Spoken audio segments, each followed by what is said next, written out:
Nous avons demandé l'exemption de 2 oléoducs de toute sanction, l'un transportant du gaz du Sud et l'autre du pétrole de l'Est. Nous avons accepté et le président a tranché. Il a déclaré que les sanctions ne s'appliqueraient pas à ces 2 oléoducs.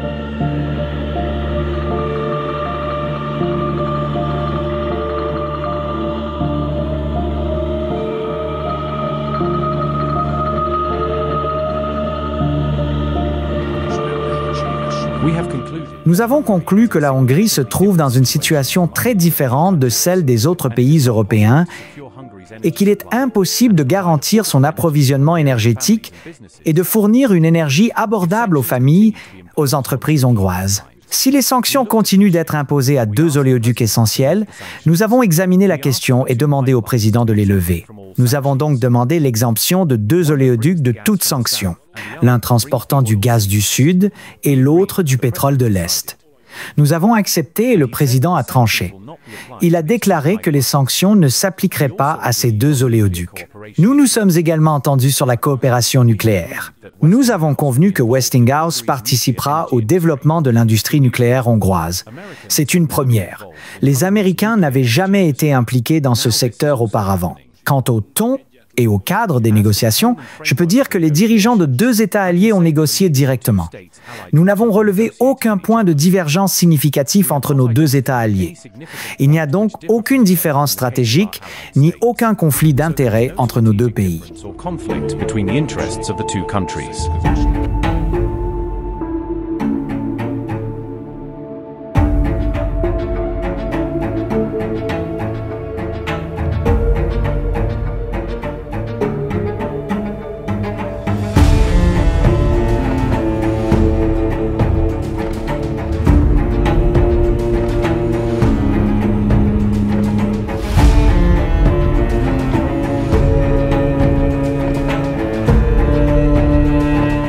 Eh bien, merci beaucoup.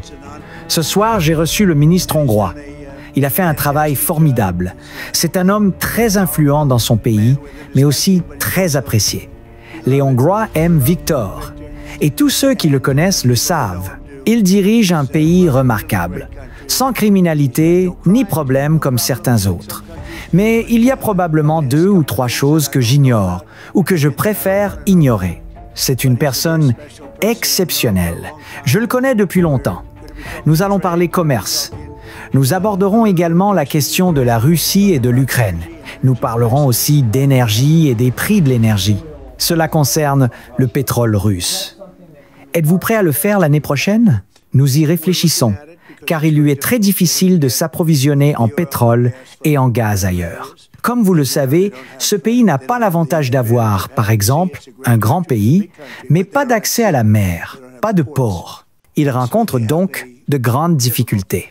Un autre pays est confronté au même problème. Mais si l'on regarde ce qui s'est passé en Europe, nombre de ces pays n'ont pas ces problèmes. Et ils achètent beaucoup de pétrole et de gaz à la Russie. Et comme ils le savent, cela me préoccupe beaucoup car nous les aidons et ils continuent d'acheter du pétrole et du gaz à la Russie. La question mérite donc d'être posée. Pour être plus précis, si l'on parlait de nombreux pays européens, pas forcément de la Hongrie, car sa situation est différente, beaucoup de pays européens achètent du pétrole et du gaz à la Russie depuis des années. Je me suis demandé ce que cela signifiait.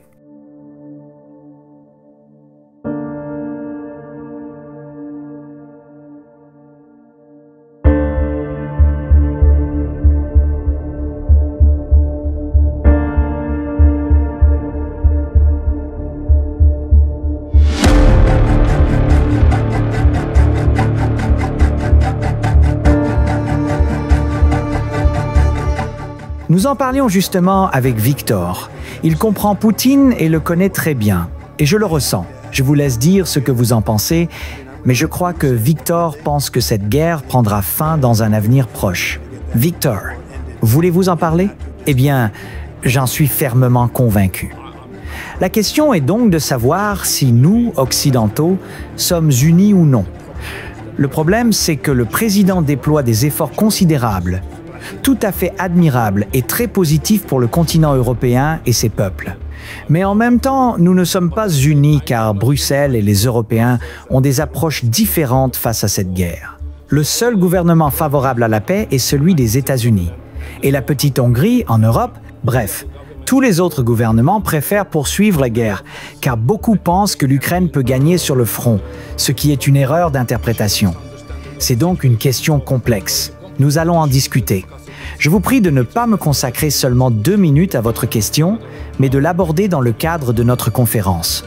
Je suis désolé de ne pas pouvoir continuer davantage. L'Ukraine ne peut pas gagner cette guerre.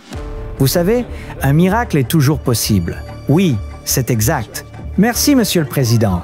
Quel est votre message à l'UE? Je suis hongrois. Et vous souhaitez imposer vos politiques à la Hongrie? Quel est votre message? Eh bien, je pense qu'il devrait respecter la Hongrie et son dirigeant, et surtout ce dernier, car il a eu raison sur la question de l'immigration. Voyez ce qui est arrivé à l'Europe avec l'immigration et l'afflux massif de personnes. Cela lui nuit. Le taux de criminalité a explosé. Beaucoup de choses graves se produisent. Son taux de criminalité est très bas. Il est resté le même qu'auparavant, c'est-à-dire très faible. Parce qu'il a su préserver l'Europe telle qu'elle devait être. Je veux dire, je ne veux pas entrer dans les détails, ce sont tous des pays amis. Comme vous le savez, au sein de l'OTAN, ils ont voté pour passer de 2% à 5%. Et personne ne pensait que c'était possible. À l'exception de l'Espagne, le vote a été quasiment unanime. Non, je pense qu'ils le respectent beaucoup. Ils ne sont pas d'accord avec lui, mais au fond, je pense qu'ils le sont probablement. Il avait raison sur la question de l'immigration. Ils avaient tort. Ils inondent l'Europe de gens du monde entier. Et l'Europe est en train de changer. Je dis sans cesse aux dirigeants, vous avez intérêt à arrêter ça, sinon l'Europe n'existera plus. Ce qu'ils font est très dangereux. Puis-je avoir votre avis là-dessus? Concernant la question migratoire, pour être clair, en Hongrie, le nombre d'immigrations illégales est nul, car nous avons un système parfaitement transparent. Si quelqu'un souhaite venir en Hongrie, il doit d'abord en faire la demande. Une fois l'autorisation accordée, il peut entrer sur le territoire. Nul ne peut fouler le sol hongrois sans autorisation des autorités hongroises. C'est la réglementation, tout simplement. Quelles en sont les conséquences? Vous vous exposez à des sanctions financières de l'Union européenne parce que vous empêchez l'immigration clandestine en Hongrie et par conséquent dans l'Union européenne. Autrement dit, nous devons payer 1 million d'euros par jour au budget brésilien, rien que pour vous l'annoncer, à titre de sanction pour avoir bloqué l'arrivée des migrants. Voilà le monde absurde dans lequel nous vivons aujourd'hui en Europe. This is the absurd world we are living now in Europe.